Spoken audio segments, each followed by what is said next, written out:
నమస్తే, welcome to BCN news. నా పేరు మానస. ముందుగా ముఖ్యాంశాలు. రాజధాని అమరావతి అభివృద్ధికి దుబాయ్ సంస్థ శోభా రియాల్టీ భారీ విరాళం. ప్రపంచ స్థాయి లైబ్రరీ నిర్మాణం కోసం 100 కోట్లు కేటాయింపు.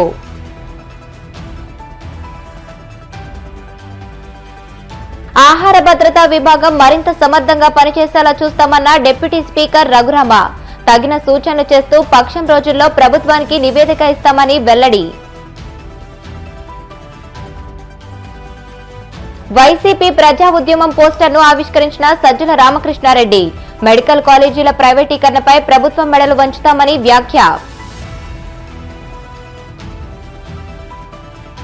తిరుమల శ్రీవారిని దర్శించుకున్న మాజీ మంత్రి ఆర్కే రోజా. ఆలయ మర్యాదలతో స్వాగతం పలికిన అధికారులు. ఏపీ రాజధాని అమరావతి నిర్మాణానికి భారీ ఊతం లభించింది. దుబాయ్కు చెందిన ప్రముఖ రియల్ ఎస్టేట్ దిగ్గజం శోభా రియాల్టీ గ్రూప్ అమరావతిలో ప్రపంచ స్థాయి గ్రంథాలయం నిర్మాణానికి 100 కోట్ల భారీ విరాళాన్ని ప్రకటించింది. రాష్ట్రానికి పెట్టుబడులను ఆకర్షించే లక్ష్యంతో సీఎం చంద్రబాబు చేపట్టిన దుబాయ్ పర్యటనలో ఈ కీలక పరిణామం చోటు చేసుకుంది. దుబాయ్లో శోభా రియాల్టీ గ్రూప్ చైర్మన్ రవి మేనర్తో ముఖ్యమంత్రి భేటీ అయ్యారు. ఈ సమావేశంలో రవి మేనర్ మాట్లాడుతూ అమరావతిలో గ్లోబల్ పరిణామాలతో ఒక స్టేట్ లైబ్రరీని ఏర్పాటు చేసేందుకు తమ సంస్థ తరఫున ఈ విరాళాన్ని అందిస్తున్నట్లు తెలియజేశారు. శోభా గ్రూప్ తీసుకున్న ఈ నిర్ణయంపై ముఖ్యమంత్రి చంద్రబాబు హర్షం వ్యక్తం చేశారు. అమరావతిని ప్రపంచంలోని ఉత్తమ నగరాల్లో ఒకటిగా తీర్చిదిద్దాలన్నది తన ఆశయానికి ఈ విరాళం ఎంతగానో దోహదపడుతుందని ఆయన అన్నారు.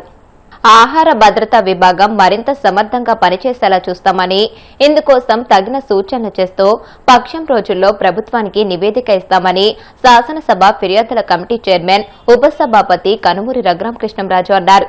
విశాఖ కలెక్టరేట్లో కమిటీ నేతృత్వంలో సమీక్ష నిర్వహించిన అనంతరం మీడియా సమావేశంలో ఆయన మాట్లాడారు.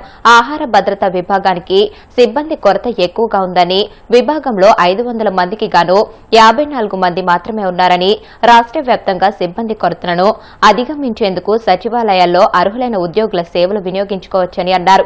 దీనిపై ప్రభుత్వానికి సూచన చేస్తామని, సుమారు 200 నుంచి 250 మంది సచివాలయ ఉద్యోగులను ఆహార భద్రతా విభాగానికి తీసుకుంటే కొంతవరకు కొరత అధిగమించవచ్చని అన్నారు. ఈ సమావేశంలో ఫిర్యాదుల కమిటీ సభ్యులు, టీడీపీ రాష్ట్ర అధ్యక్షుడు పల్లా శ్రీనివాసరావు, ఎమ్మెల్యేలు కొనతాల రామకృష్ణ, పి విష్ణుకుమార్ రాజు పాల్గొని ఆహార భద్రతా విభాగం పోస్టర్ను ఆవిష్కరించారు.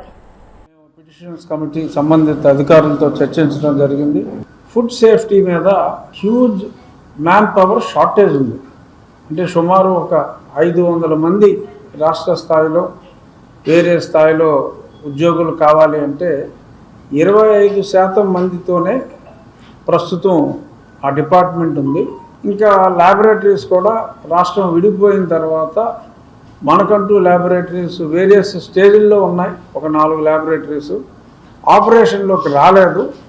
ఆపరేషన్లోకి ఎంత త్వరితగతిన తీసుకురావాలి, ఆ జాబ్స్ ఎలా ఫిల్ చేయాలి, సచివాలయాల్లో పనిచేసే క్వాలిఫైడ్ వాళ్ళని ఇందులో ఇన్కార్పొరేట్ చేయటం ఎలా, ఇమ్మీడియట్గా ఈ స్ట్రెంగ్త్ని పెంచుకొని ఈ ఫుడ్ సేఫ్టీ FSSAI ప్రమాణాలని అనుసరించి ఎలా చేయాలి అనే దాని మీద చాలా డీటెయిల్డ్గా సమావేశం నిర్వహించాం. ఎందుకంటే ఫుడ్ సేఫ్టీలో దేశంలో ఉన్న పెద్ద రాష్ట్రాలు, బుల్లి యూనియన్ టెరిటరీస్ అన్నీ కలిపినా కూడా ఆ 36లో మనం 29వ స్థానంలో ఉన్నాం.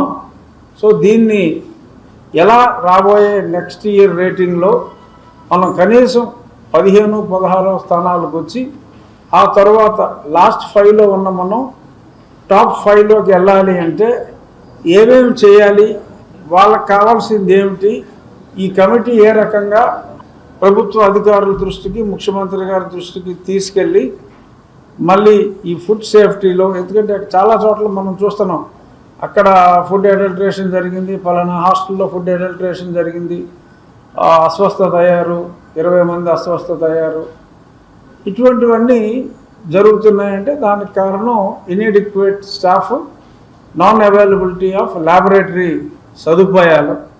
ఇవన్నీ కూడా యుద్ధ ప్రాతిపదికన ఎలాగ సమకూర్చుకోవాలి అనే దాని మీద చాలా డీటెయిల్డ్ మీటింగ్ అయింది. తప్పనిసరిగా రాబోయే ఒక 1 వీక్ 10 డేస్లోనే డీటెయిల్డ్ ప్రపోజల్ ఆ అధికారులు అందరూ మా కమిటీకి సమర్పిస్తూ ఉన్నారు. వెంటనే మేము మా స్పీకర్ గారికి ఈ రిపోర్ట్ ఇచ్చి రాబోయే అసెంబ్లీ సమావేశాల్లో ఆ ప్రపోజల్ని సబ్మిట్ చేసి సంబంధిత అధికారులకు ఇచ్చి ఖచ్చితంగా రాబోయే 4 నెలల కాలంలో స్ట్రెంగ్తెన్ చేయడానికి ముందు ఇమీడియట్గా మంచినీళ్ళు తాగునీళ్ళన్నీ కూడా టెస్ట్ చేయాలంటే కూడా సంపూర్ణ సదుపాయాలు కొన్ని కొరవండి. ఆ వాటర్ ఫెసిలిటీకి ఎందుకంటే ప్రతిరోజు అనునిత్యం మనం తీసుకునే వాటరు, మనం తీసుకునే మిల్క్ ప్రోడక్ట్స్ కారంలో కల్తీ ఉంటుంది, చాలా చోట్ల కల్తీ ఎక్కువగా జరుగుతుంది. దానికి సంబంధిత అధికారుల సంఖ్యని పెంచుకోవటం, ఎఫెక్టివ్గా ఉండటం, ప్రజల్ని అనారోగ్యాల బారి నుంచి తగ్గించాలి అంటే ఇది స్ట్రెంగ్తెన్ చేసుకోవాలి అనే దాని మీద మాకు చాలా కంప్లైంట్స్ వస్తే ఈ ఫుడ్ అడల్ట్రేషన్ మీద వీటి మీద ఈ సమావేశం నిర్వహించడం జరిగింది. ఖచ్చితంగా ఎఫెక్టివ్గా మా పిటిషన్స్ కమిటీ వర్క్ చేసి దీన్ని ప్రభుత్వం దృష్టికి తీసుకెళ్ళి దీని మీద సమస్యని పరిష్కరిస్తాం. మీరు మీ అమూల్యమైన అభిప్రాయాలు, ఎక్కడ ఈ ఫుడ్ అడల్ట్రేషన్లో తప్పు జరుగుతుంది, ఎక్కడ ఇంకా స్ట్రెంగ్తెన్ చేయాలి అనే దాని మీద మీ విలువైన అభిప్రాయాలు కూడా ఇవ్వగలిగితే దీనికోసం పాటుపడటం జరుగుతుంది.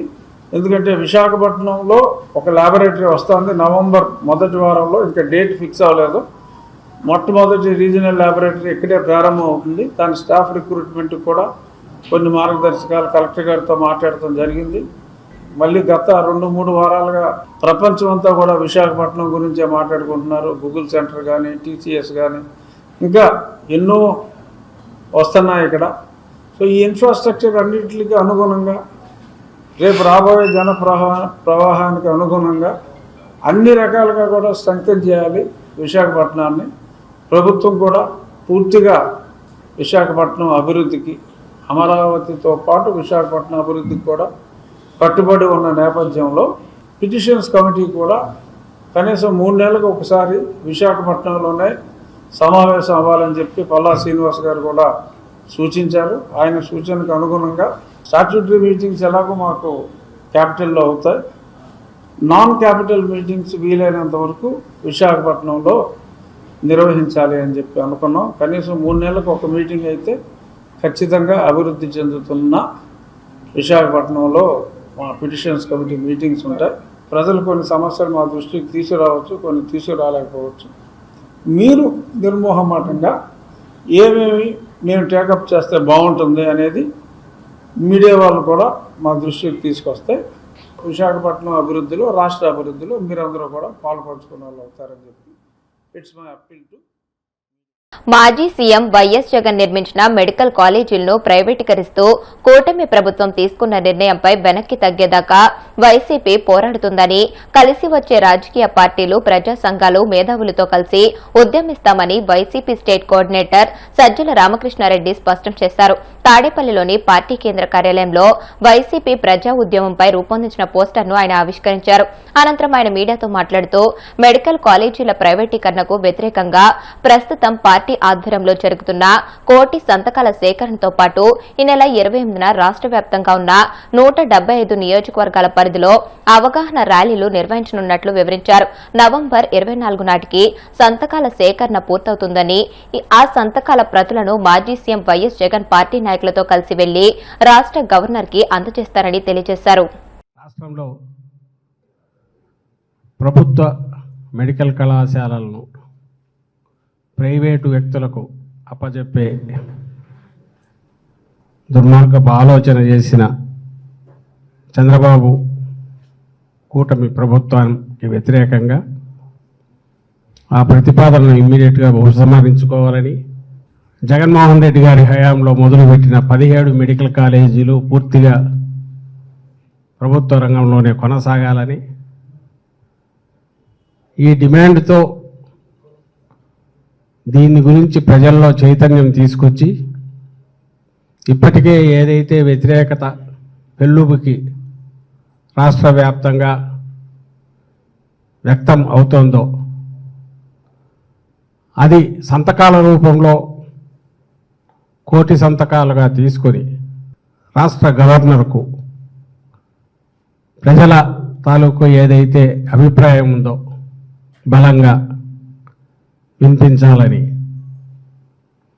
ఈ కార్యక్రమం ఒక సంతకాల సేకరణ ఏదైతే జరుగుతూ ఉంటుందో అదే సమయంలో ర్యాలీలు ఈ వర్గాల నుంచి వచ్చే మద్దతును కూడగట్టుకుంటూ మేధావులు, విద్యార్థులు, యువకులు అందరినీ కలుపుకుంటూ భవిష్యత్ తరాలు ఎంత నష్టపోతాయో తెలిసే రకంగా ఓ పక్క ప్రచారం చేస్తూ ర్యాలీల రూపంలో ఎక్కడికక్కడ ఒక తేదీ పెట్టుకుని రాష్ట్రమంతా జరపాలని వైఎస్ఆర్ కాంగ్రెస్ పార్టీ నిర్ణయించుకున్న దాంట్లో భాగంగా ఇప్పటికే సంతకాల ఉద్యమం మొదలైంది. అన్ని నియోజకవర్గాల్లో కింది స్థాయి వరకు నాయకులు కదిలారు. చాలామంది స్వచ్ఛంద సంస్థలు, సివిల్ సొసైటీ అంటే వివిధ సంఘాలు, ప్రజా సంఘాలు వాళ్ళు కూడా పార్టిసిపేట్ చేస్తున్నారు. ఇది మేము ఎట్టి పరిస్థితుల్లో ఒప్పుకోమని వాళ్ళు ముందుకు వస్తున్నారు. వాళ్ళు స్వచ్ఛందంగా ఈ సంతకాలకు సంబంధించిన కార్యక్రమంలో పార్టిసిపేట్ చేయడమే కాకుండా సంతకాల సేకరణలో కూడా పార్టిసిపేట్ చేస్తున్నారు. రాష్ట్రం అంతటా కూడా ఈ ఉద్యమం ఒక జాతరలాగా మొదలై సాగుతోంది ఇప్పటికే. సో దీంట్లో తొలి బహిరంగ ర్యాలీలో భాగంగా ఈ నెల 28వ తేదీన అన్ని అసెంబ్లీ నియోజకవర్గ కేంద్రాల్లో వైఎస్ఆర్ కాంగ్రెస్ పార్టీ ఆధ్వర్యంలో ర్యాలీలు జరుగుతాయి. ఈ ర్యాలీల్లో పాల్గొనాల్సిందిగా అన్ని వర్గాల ప్రజలను, వివిధ వర్గాలకు చెందిన ప్రజా సంఘాలను అందరినీ కూడా విజ్ఞప్తి చేశాం. ఇప్పుడు మళ్ళీ చేస్తున్నాం. అందులో భాగంగానే ఈరోజు పోస్టర్ రిలీజ్ జరుగుతుంది. ఈ 28వ తేదీ కార్యక్రమం నియోజకవర్గాల్లో జరిగిన తర్వాత సంతకాల కార్యక్రమం జరుగుతూ నవంబర్ 12వ తేదీ జిల్లా కేంద్రాల్లో జరపాలని ఇప్పటికే పార్టీ నిర్ణయించిన విషయం అందరికీ తెలిసిందే, ప్రజలందరికీ కూడా. జిల్లా కేంద్రాలలో జిల్లా వ్యాప్తంగా ఉండే అప్పటికి ఇంకా సంతకాల సేకరణ కూడా ఇంకా అడ్వాన్స్డ్ స్టేజ్లో ఉంటుంది. దీని గురించి అన్ని వర్గాల ప్రజలు అప్పటికే అవగాహనతో పాటు ఈ అభిప్రాయంతో ఏకీభవించే వాళ్ళు కూడా ముందుకొచ్చి వాళ్ళను కూడా కన్విన్స్ చేసి జిల్లా కేంద్రాల్లో పార్టిసిపేట్ చేసే రకంగా ఓ ప్రజా ఉద్యమం నిర్మిస్తాము. పూర్తి స్థాయిలో అప్పటికి చేరుకుంటుంది. ఈ సంతకాల కార్యక్రమం నవంబర్ 12 జిల్లా కేంద్రాల్లో జరుగుతుంది. తర్వాత సంతకాల సేకరణ పూర్తి అయ్యాక 1,000 సంతకాల వాటన్నిటినీ ఇక్కడికి చేర్చే కార్యక్రమం నవంబర్ 23వ తేదీ నియోజకవర్గ కేంద్రాల నుంచి ఫ్లాగ్ ఆఫ్ చేసే జిల్లా కేంద్రాలకు వస్తాయి. 24వ తేదీ నవంబర్ 24వ తేదీ జిల్లా కేంద్రాల నుంచి కేంద్ర కార్యాలయం దగ్గరికి చేరుకుంటాయి. ఆ కార్యక్రమాలు కూడా బహిరంగంగా ప్రజలందరూ పార్టిసిపేట్ చేసే రకంగా, ప్రజా సంఘాలు కూడా పార్టిసిపేట్ చేసే రకంగా వాళ్ళని ఇన్వాల్వ్ చేసే ప్రయత్నం చేస్తున్నాం. ఆ కార్యక్రమం పూర్తి అయ్యాక 25 ఇక్కడికి వచ్చిన తర్వాత గవర్నర్ గారి సమయం ఆయన ఇచ్చేదాన్ని అపాయింట్మెంట్ బట్టి పార్టీ అధ్యక్షుడు మన ప్రియతమ నేత జగన్మోహన్ రెడ్డి గారు, మాజీ ముఖ్యమంత్రి జగన్మోహన్ రెడ్డి గారి నాయకత్వంలో సీనియర్ నాయకులు, పార్టీ నాయకులు, ఎమ్మెల్యేలు, ఎంపీలు, అలాగే నియోజకవర్గ కోఆర్డినేటర్లు అందరూ కూడా ఆయన ఆధ్వర్యంలో బయలుదేరి ఇక్కడి నుంచి గవర్నర్ గారిని కలవడానికి వెళ్ళి అక్కడ ఆయనకు సమర్పిస్తారు. సో ఆ కార్యక్రమం ఉంటుంది. వీటన్నిటి ఉద్దేశం ఒకటే, ఎట్టి పరిస్థితుల్లోనూ ఈ ప్రైవేటైజేషన్. రాష్ట్రంలోని కూటమి ప్రభుత్వం మున్సిపల్ కార్మికుల పట్ల నిర్లక్ష్యాన్ని వీడి వారి న్యాయమైన సమస్యలను తక్షణమే పరిష్కరించాలని ఏఐటీయూసీ నాయకులు కేసీ బాదుల్లా డిమాండ్ చేశారు. మున్సిపల్ కార్మికులు తమ సమస్యల పరిష్కారం కోసం ఏఐటీయూసీ అనుబంధమైన ఏపీ మున్సిపల్ వర్కర్స్ యూనియన్ ఆధ్వర్యంలో కడప కార్పొరేషన్ కార్యాలయం ఎదుట ధర్నా నిర్వహించారు. ఈ సందర్భంగా వారు మాట్లాడుతూ మున్సిపల్ కార్మికుల సమస్యలు పరిష్కరించకపోతే నవంబర్ 3 నుంచి సమ్మెలోకి వెళ్లాల్సి వస్తుందని ఇప్పటికే నోటీస్ జారీ చేశారని అన్నారు. అందులో భాగంగా రాష్ట్ర వ్యాప్తంగా ఆందోళనలో భాగంగా నేడు ధర్నా కార్యక్రమాన్ని నిర్వహిస్తున్నామని అన్నారు. కూటమి ప్రభుత్వం కార్మికుల సమస్యల పట్ల నిర్లక్ష్యంగా వ్యవహరించడం తగదని అన్నారు. AP municipal workers union AITUC అనుబంధ సంస్థ ఇదివరకే సిడిఎంఏకి నవంబర్ 3 నుంచి సమ్మె చేస్తామని చెప్పి తెలియజేయడం జరిగింది. ఈరోజు రాష్ట్ర వ్యాప్తంగా అన్ని మున్సిపల్ కార్యాలయాల వద్ద నిరసన ధర్నాలు నిర్వహించబోతున్నాం. అందులో భాగంగానే కడప నగరపాలక సంస్థ కార్యాలయం వద్ద కూడా ఈరోజు ధర్నా నిర్వహిస్తున్నాం. ప్రధానంగా కూటమి ప్రభుత్వం వచ్చాక ఈరోజు గత 18 నెలలుగా మున్సిపల్ కార్మికులు చనిపోయినటువంటి ఆపుకోవాల్సినటువంటి కార్మికులు చనిపోతే వాళ్ళ కుటుంబాలకు ఇదిగో ఇస్తాం అదిగో ఇస్తాం అని చెప్పి 18 నెలలుగా కాలయాపన చేస్తారు. తక్షణమే వారి యొక్క కుటుంబ సభ్యులకు చనిపోయిన కుటుంబ సభ్యులకు వాళ్ళకు తీసుకోవాలని చెప్పి ఏపీ మున్సిపల్ అసోసియేషన్ ఏఐటీసీగా డిమాండ్ చేస్తున్నాం. అలాగే 12వ పిఆర్సీ కూడా ప్రకటించి 30% వీళ్ళకు జీతాలు పెంచాలని చెప్పి ఏఐటీసీగా డిమాండ్ చేస్తున్నాం. అలాగే ఈరోజు జనాభా ప్రాతిపదికన 2011 ప్రకారం ఈరోజు మున్సిపల్ కార్మికుల సంఖ్య ఉంది. దానికి అనుగుణంగా కాకుండా జనాభా ప్రాతిపదికన విస్తీర్ణం పెరిగిన దృష్ట్యా మున్సిపల్ కార్మికుల యొక్క సంఖ్యను పెంచాలని చెప్పి వారి స్థానంలో డైలీ వేజ్ కార్మికులు కూడా ఈరోజు పనిచేస్తుంటే వాళ్ళను కూడా రోజువారీ కాకుండా అవుట్ సోర్సింగ్ లోకి తీసుకోవాలని చెప్పి AP municipal workers union AITC demand చేస్తుంది. కూటమి ప్రభుత్వం నిన్నగాక మొన్న రాష్ట్ర వ్యాప్తంగా ఉద్యోగులకు కార్మికులకు దీపావళి పండుగ బొనందా చేస్తానని చెప్పి తప్పుడు ప్రచారం చేస్తుంది. దానికి అడ్డుకట్ట వేసి తక్షణం యొక్క మున్సిపల్ కార్మికుల సమస్యలను పరిష్కరించాలని చెప్పి ఏఐటీసీగా డిమాండ్ చేస్తున్నాం. ఇప్పుడు కాసేపు ప్రకటనలు.